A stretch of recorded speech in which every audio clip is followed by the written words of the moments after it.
Primera parte. Capítulo 1. Las olas acariciaban el casco del barco, que se mecía suavemente sobre el mar con la vela caída. El viento que por la mañana había soplado hacia tierra había amainado y nada aliviaba el calor tórrido de la bahía. Sin embargo, la mujer que descansaba cómodamente en la cubierta, tendida sobre cojines, no parecía molesta por el calor.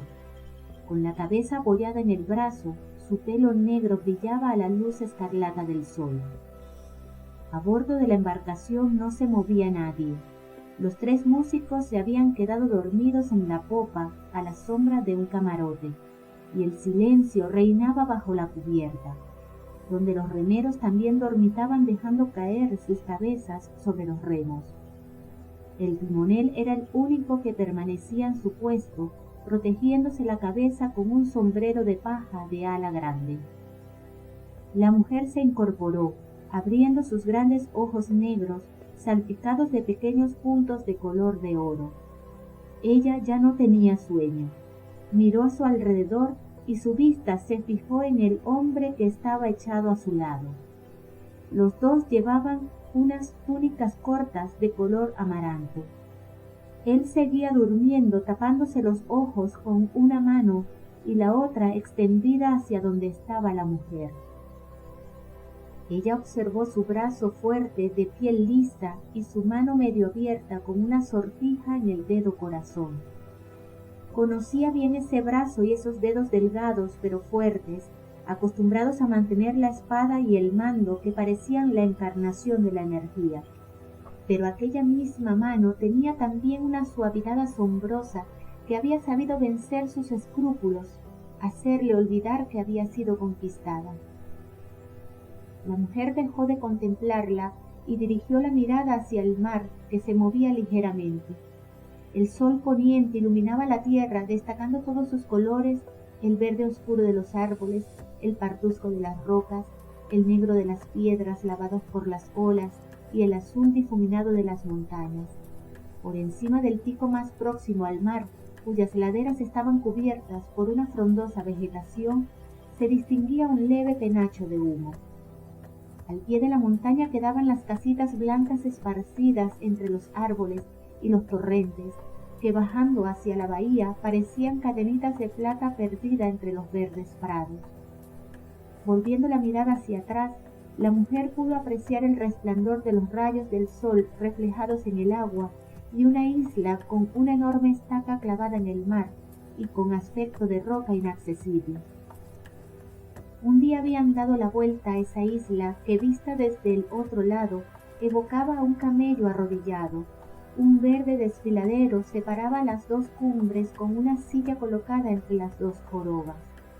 Por en medio, un camino serpenteaba entre los viñedos y desde lejos se distinguían las estatuas blancas que lo adornaban.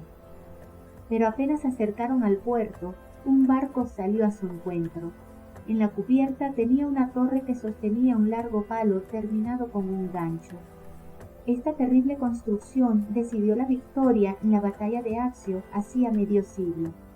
Al aproximarse a ellos, el capitán, con su casco metido hasta las orejas, les dijo a través de una bocina y con tono cortés pero autoritario: «El César ha prohibido a toda persona que no haya sido llamada por él acercarse a la isla ni tomar tierra en ella».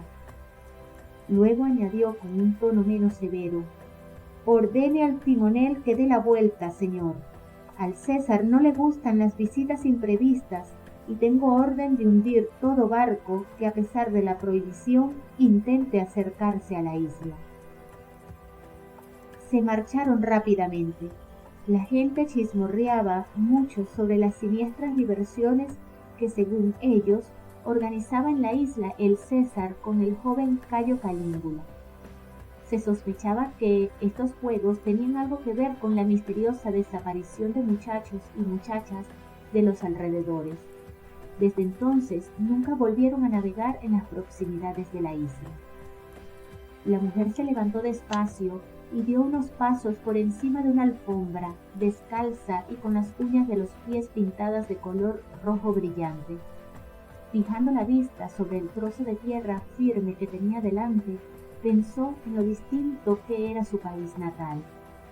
Aquí los fértiles campos aseguraban una buena cosecha y numerosos barcos traían mercancías y riquezas, no solamente de las orillas del mar que se llamaba con orgullo Mare Nostrum, sino también de todos los que llegaban a Italia a través de los puertos egipcios de las lejanas y misteriosas tierras de Oriente.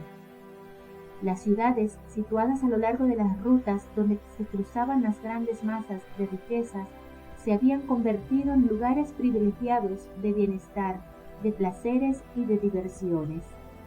Cuando Lucio la llevó allí, no podía creer que existiera de verdad un mundo como aquel.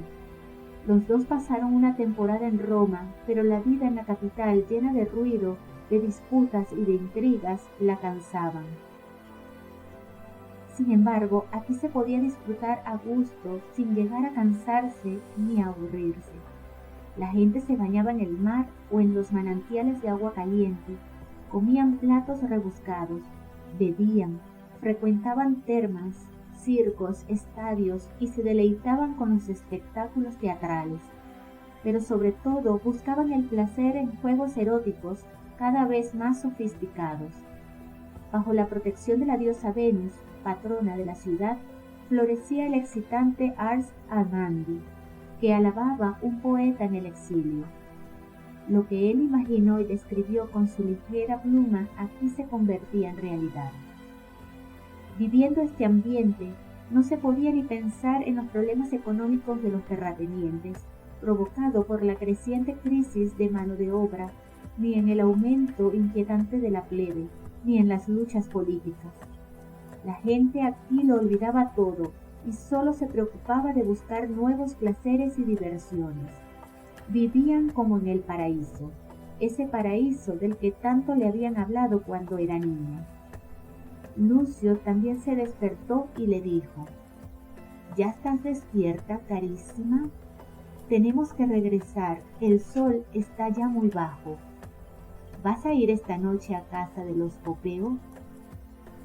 «Sí, mi padre desea que vaya». «Entonces tenemos que regresar ya». A la señal dada por Lucio con sus manos, asomó desde la sombra del camarote un criado llamado Rufus. «Despierta a todos», le ordenó Lucio, «y que dirijan el barco hacia el puerto, que suene la música y que nos traigan vino y frutas». Los remeros empezaron a mover los remos al son del tambor tocado por el timonel. Los músicos interpretaron una música oriental para complacer a la mujer. Aparecieron dos esclavas. Una de ellas, joven y rubia, se llamaba Eola, y la había traído Lucio de Macedonia. La otra, mayor que ésta, tenía el nombre de Nisa. El padre de Lucio se la había traído de Galia, cuando ella era aún una niña. Luego se la ofreció a Lucio, quien a su vez se la había dado a ella, y Nisa se convirtió pronto en su inseparable y fiel compañera. Las dos esclavas les traían ahora una cesta de uvas, una jarra de vino y unos vasos. Eola era guapa, y Lucio buscaba su compañía de vez en cuando. La mujer no sentía ninguna simpatía hacia Eola. Le ordenó que le pusiera unas sandalias doradas, pensando con satisfacción que hasta hacía poco no había habido diferencia alguna entre ellas. Las dos eran esclavas. Se acomodó entre los cojines y sujetando un racimo de uvas, se llevaba las frutas directamente a la boca. Este gesto le recordaba su infancia. Entonces, a menudo comía las uvas de esa manera, tumbada encima de la hierba y observando a su hermana ocupada con alguna tarea. Las dos hermanas eran completamente diferentes. Marta, desde pequeña, destacaba por su afición al trabajo y al orden. Recogiendo las uvas sin parar, miraba enfadada hacia su holgazana hermana, amenazándola de vez en cuando con que iba a decírselo a su hermano. Pero ella se encogía de hombros a sabiendas de que él nunca intervendría y no estaba dispuesta a obedecer a su hermana. Los remeros trabajaban a buen ritmo y el ligero barco avanzaba rápidamente hacia la montaña, en cuya cumbre se levantaba una nube de humo blanco. A su pie, en la desembocadura del río, estaba situado un pequeño puerto que se distinguía cada vez con mayor precisión conforme se iban acercando a tierra. En el puerto les esperaba una litera en la cual les llevaría a la ciudad por un camino empedrado con grandes losas. Echados en la litera, ella apoyó la cabeza en el hombro de Lucio. «Cuando vayas a casa de los Popeo, yo también quisiera salir», les dijo. «¿A dónde?» «A la tienda de Marus. Parece que ha recibido los nuevos poemas de Filodemo». Lucio se echó a reír. «¿Te gustan sus poesías?» «Sí, me gustan». «¿Porque te recuerdan a tu tierra?» «Un poco sí. Filodemo nació en Gadar, al otro lado del Jordán, por donde suelen pasar los judíos cuando se dirigen de Galilea a Judea, porque así evitan el encuentro con los samaritanos. Como nació allí, aunque hace mucho tiempo que vive en Herculano, es lógico que en sus poesías se encuentre el reflejo de su tierra natal». «Pero tú, ¿por qué los buscas? Ellos te arrojaron de su lado y te maldijeron». Ella asintió con la cabeza. «Aquí eres una mujer libre», prosiguió él. «Puedes leer poesías, frecuentar las termas, participar en la celebración de las fiestas. Parece que todo esto te gusta, y sobre todo puedes amar sin pedir permiso ni a tu padre ni a tu hermano». Ella volvió a asentir con la cabeza. Era verdad lo que él acababa de decir. Allá, ella habría sido esclava de su padre, de su marido, de su hermano.